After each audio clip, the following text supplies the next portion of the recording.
Good morning. Thank you, everybody, for being here. I'm always so grateful for the opportunity to speak and grateful to Reverend Amy for giving me that opportunity and have a conversation with you. That song that Paige and Greg just did for you is from the movie Norma Ray. I don't know if any of you remember that movie. It's an oldie. It also, I looked it up, won the Academy Award as Best Song. And Norma Ray is about a community that is feeling the weight of oppression, the weight of suffering, and lifting itself up out of that experience. And it's led by this one woman who claims her power, finds her power, and expresses it. It's a really powerful movie if you've never seen it. It's really great. And the reason why I wanted to land with this song is because of that lyric, maybe what's good gets better. Because in that idea of that maybe, that in that maybe, that's where the magic happens. That's where the miracle lives. We step into that maybe, and we allow for some possibility to come in, some greater good to come in. It's an invitation to allow Spirit to move through us. That maybe takes us out of whatever this experience is that is no longer serving us, and allows us to envision and project out and hold a higher, bigger idea for ourselves. Just imagining as we do that what kind of world we would live in, what kind of life experience we would have. And the thing about this that I really like is that we are energetic beings. We are vibrations of energy. And so as we hold this bigger idea for ourselves and we say yes to it, right? That's our affirmation. We say, yes, this is the higher idea I have for myself. Then we bring that energy, that vibration into every space that we move into.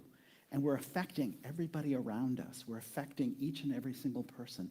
By lifting that energy up, by holding that higher vibration, we are helping lift up and inviting others to lift their energy up too. This is this wonderful, wondrous philosophy, and we are continually invited into it. And in that lovely, beautiful, high-level vision, what can bring us up there, there's many different ways that carry us up, that inspire us up, that are catalysts to bring us up.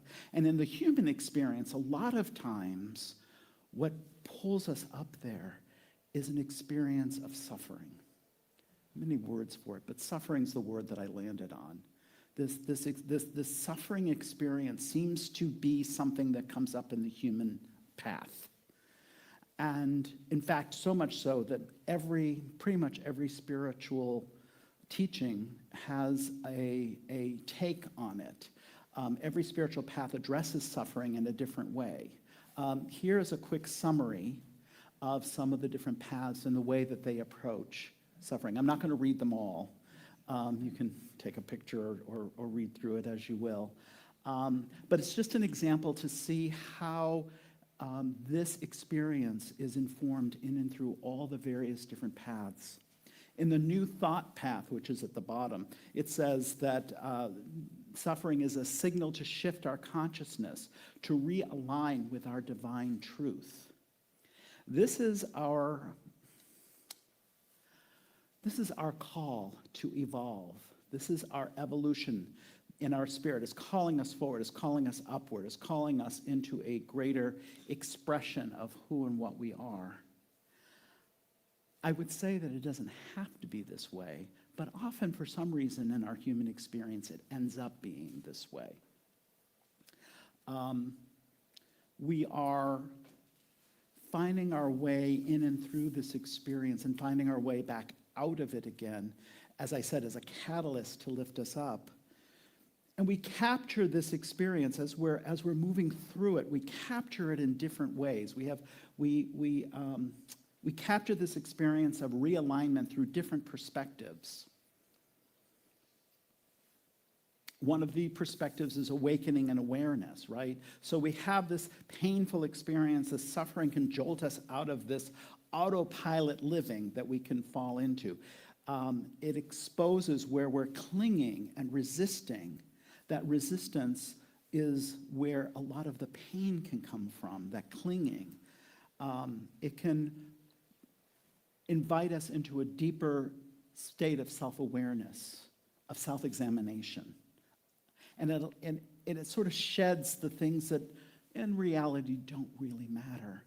And we start to illuminate the things that really, really do matter. We're breaking illusions. It often strips away the false stories we tell ourselves about control, about permanence, about our identity, and pushes us towards truth. In many mystical traditions, this is called the dark night of the soul. Sound familiar, right? We've all heard of that. Where the ego's illusions dissolve so that the soul can awaken to this deeper reality. And I like the word reality because I think my experience with this, my experience in my spiritual journey, is understanding that it is a reality. It's very, very real, and for me, very visceral. It can also show up as compassion and connection, right? What ignites compassion in us? Absolutely having that sense, that pain ourselves. When we see it in others, we are immediately empathetic. We are immediately feeling a connection and a drawing to, and our compassion is illuminated. It can show up as inner strength and transformation. Struggle, suffering can build spiritual resilience. We find that we are resilient, and we develop that resilient muscle. It brings us into a place of humility. Just kind of, okay, let me just be with this right now, right? In some practices, they call it karma, right? It's where difficulties are opportunities to burn away past conditioning so that we're really clearing that which we're holding on to that doesn't really serve us any longer. There's redirection and purpose. Suffering can act like a cosmic redirection, nudging us towards other paths, to other relationships, to other ways of being that we might not have considered otherwise, right? Those experiences that seem to take something away, perhaps open a pathway to something new.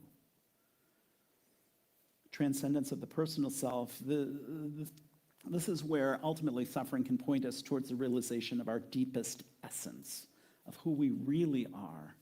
We may have thought, well, I'm my job, or I'm my relationship, or I'm whatever. I'm a reverend. But when we have these experiences, it can sort of strip away all of that to our real essence, which is, as I've always said, and I will always say, we are unconditional love in human form. We are love in form. Having these human experiences and transcending them. So putting this a little more simply, suffering is not good in and of itself. But there is many spiritual paths, including ours, would see it as a way of cracking ourselves open. The pain of suffering, another way to say it is, it's a summons. We're being summoned to climb out of what was into a new level of understanding, a spiritual awakening, into greater love. It's funny, because I was thinking about this as I was preparing this talk, and when we're following the themes from CSL, and the themes from CSL come with notes, and in the notes it talks about this idea of suffering, and I was sitting with it, and I'm going, God, this sounds like such a paradox, that suffering would lead us into a deeper sense of spirituality, a deeper experience of divine love that is always within us and always wanting to express in greater ways. It sounds to me like a cruel teacher eliciting from us pain and suffering in order to find a deeper sense of love.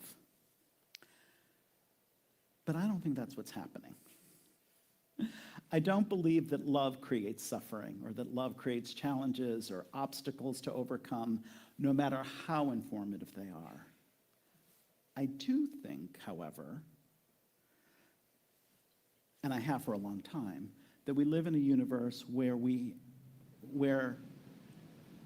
those experiences can be used by Spirit to lift us up, can be transmuted by Spirit to not just be an experience of pain, but to be an experience of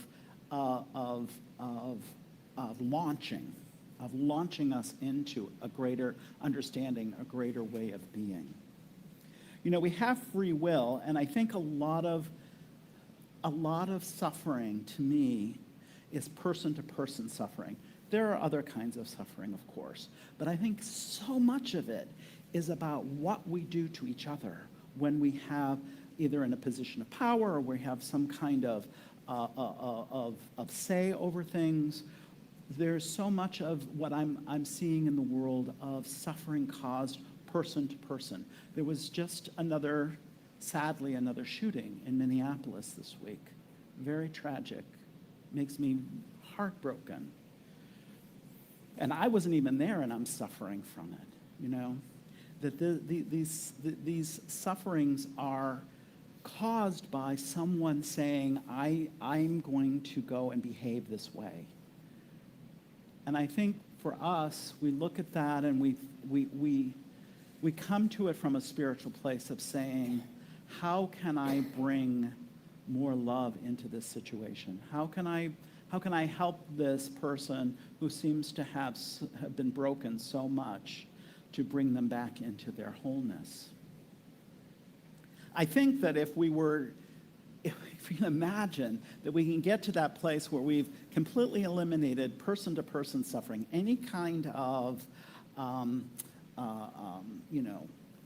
gonna get even, or you're not showing up the way I want you to show up, so I'm gonna get really angry and lash out at you.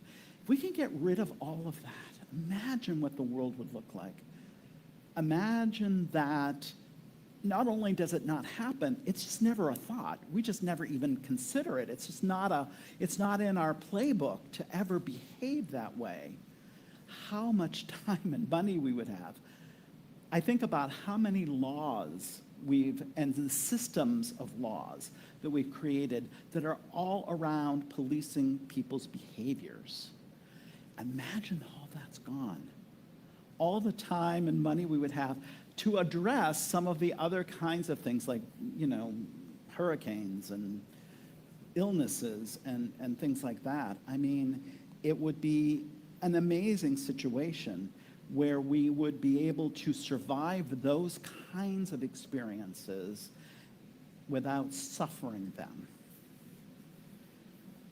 And I think this is possible. I think this vision is possible. What I also think that in suffering, we have two phases of suffering, and there's probably more than two phases. But I'm thinking very simply about two major phases of suffering. One phase is it's just happening. We're in it. We have that experience, whatever it is. There's many examples of ways that suffering come to us. I thought of this funny story I should tell you. I guess I will tell you this story. I wasn't sure I was going to, but I will. Years ago, I was doing I had a part-time job, second job, doing bookkeeping for a flower shop up in Glencoe, Illinois. And Glencoe, if you don't know, is a very beautiful, small townish kind of feel, very affluent community, very well off. And this woman came in one day to get her Gerber daisies. And she would come in every week to get Gerbers. And she would always come in and she said, I'm here for my Gerbera Bay daisies. And for some reason, we were out that day. They were sold out very early on. And she got very upset. I think she was hosting something at her home, and she didn't have her Gerbers to, put out. And this was, for her, tremendous suffering. It was a tremendous loss. And I know it's kind of funny to think about that, like, really, that's your loss?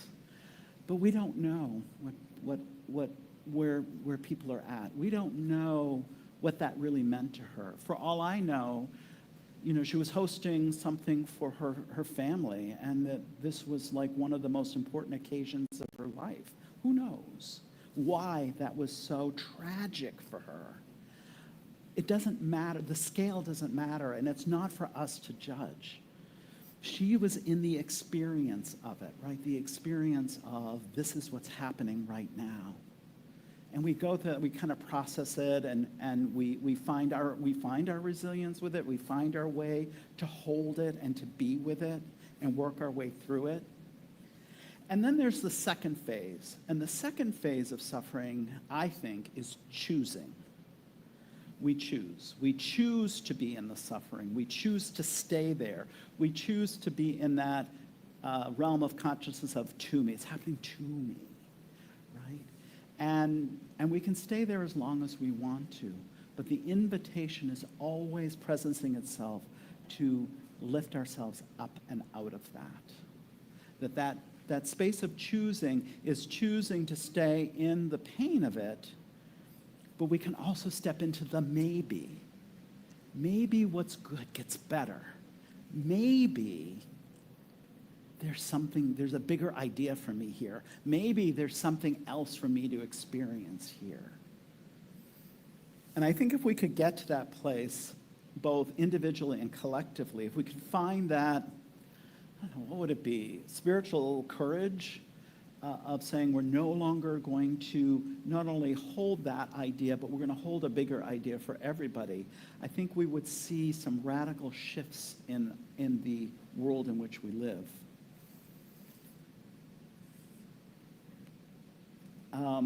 Catching up with my notes. So the answer is really simple, right? We choose to be up-leveled. That's the choice to be made here. We are called to release the need for reciprocity.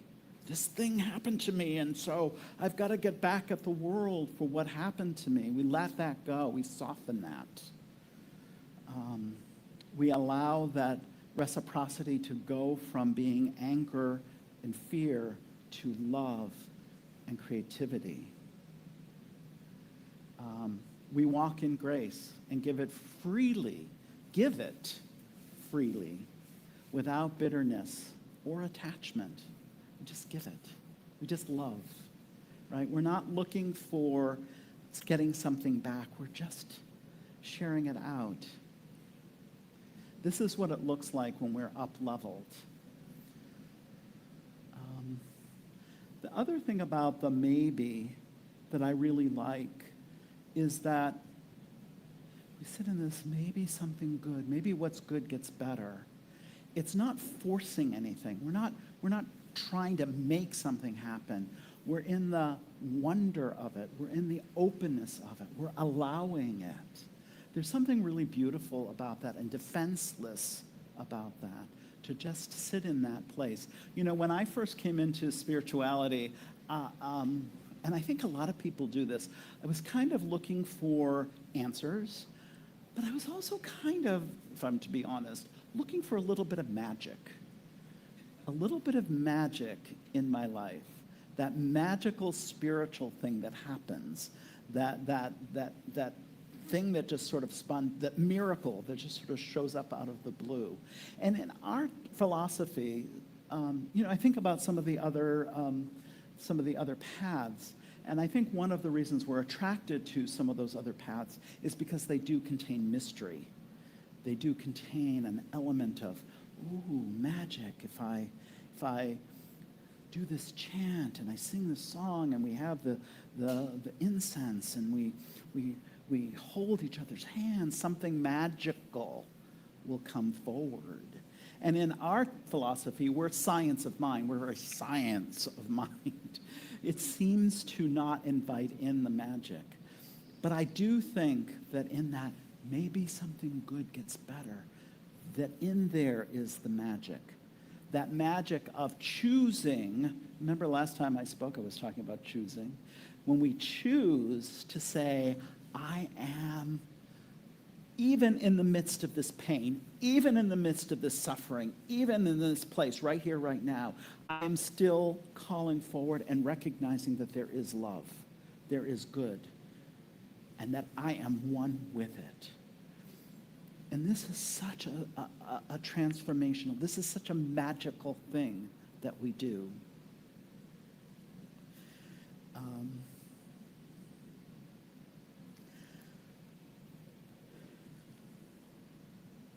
I think we do heal. I think we do find grace. I think our consciousness does get expanded. I think our capacity to love gets expanded. Our capacity to empathize gets expanded. Miracles happen. The incurable is cured. The changeless situations changes. The pain stops. The love grows. And the reason I believe that and I know that is because I've seen it happen. I've seen it happen for me, and I have seen it happen for others. There was a woman who paneled with me when we were doing our oral panel. She was part of the group, who had been diagnosed with incurable cancer that was to take her life.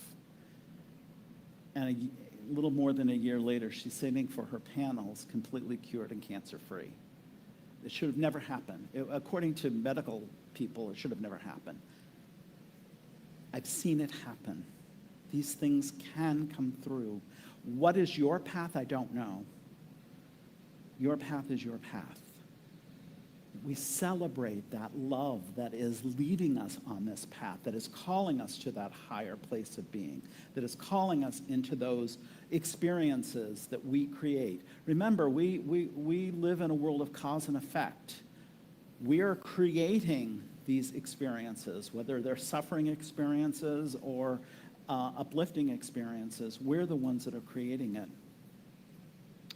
There is a wonderful quote by Ernest Holmes that I found from an article that Jim Lockhart put out recently. He writes some of the most beautiful articles, and he always includes various quotes, and this one was an Ernest Holmes quote that I hadn't seen before, and I thought it was really good and really appropriate for today. And Ernest writes, "The latent divinity within us stirs our imagination, and because of its insistent demands, impels and compels our growth. It is back of every invention. It proclaims itself through every creative endeavor.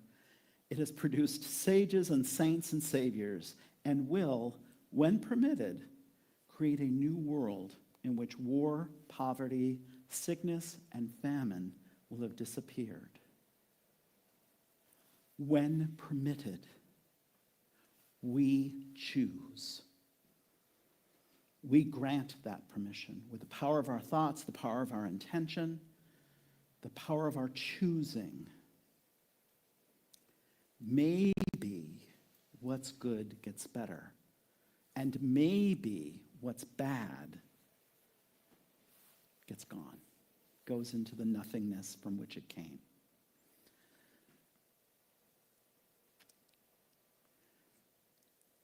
I think this is a powerful idea, and we could talk for quite a long time about how it shows up and why it shows up and where it comes from. The thing that I know for you today, and I want you to know that I know this for each of you, because I know some of you are sitting here suffering or having a situation or a set of circumstances that are not really what you want.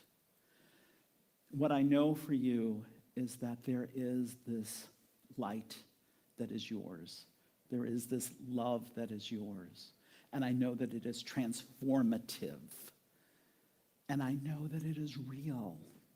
And I know sometimes it doesn't feel like it, particularly when you're in pain, it can feel like it's really far away.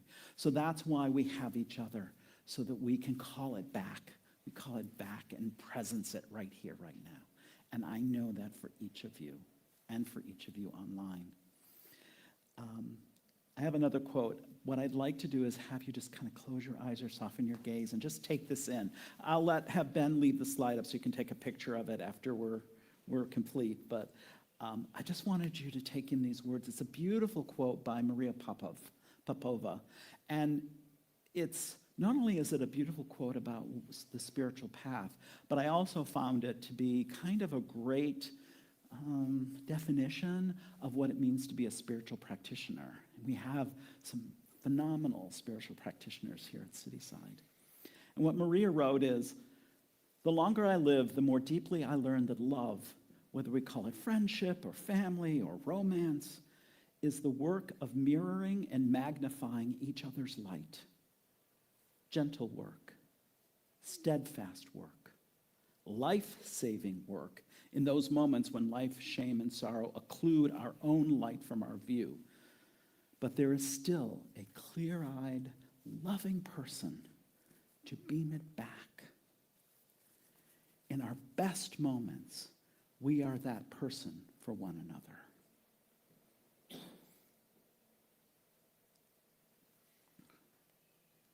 We lift each other up. We love each other up. We hold each other up, even in those dark nights of the soul. And we know for each other that what's good gets better and what's bad gets gone. And that is truth, capital T. So we're going to take this into prayer, because you're already in your prayerful positions anyway. And just breathing it in, breathing it in, breathing it in.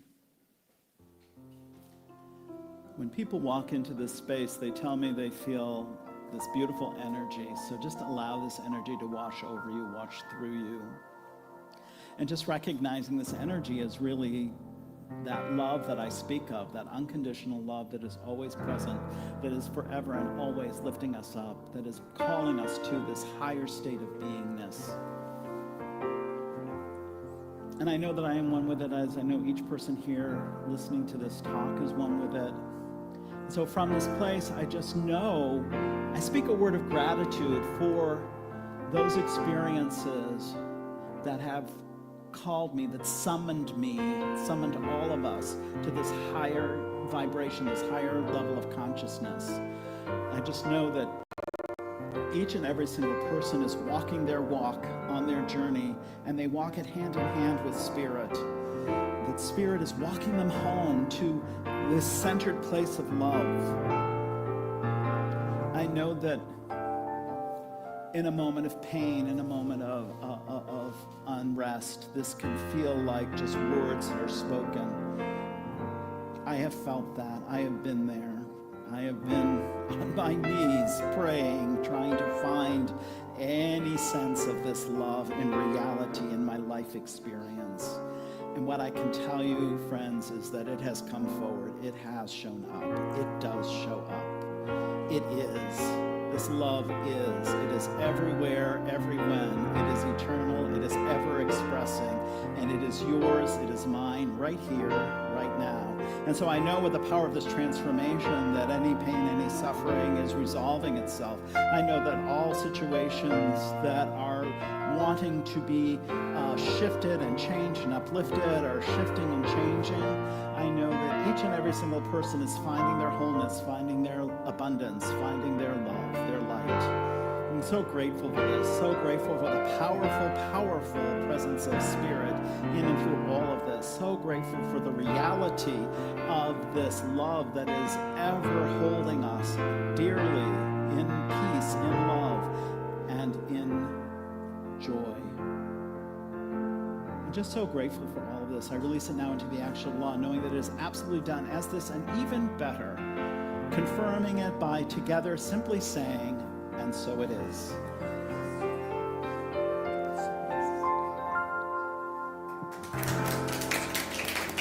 Thank you, Reverend John. We're going to now stand together and sing Simple.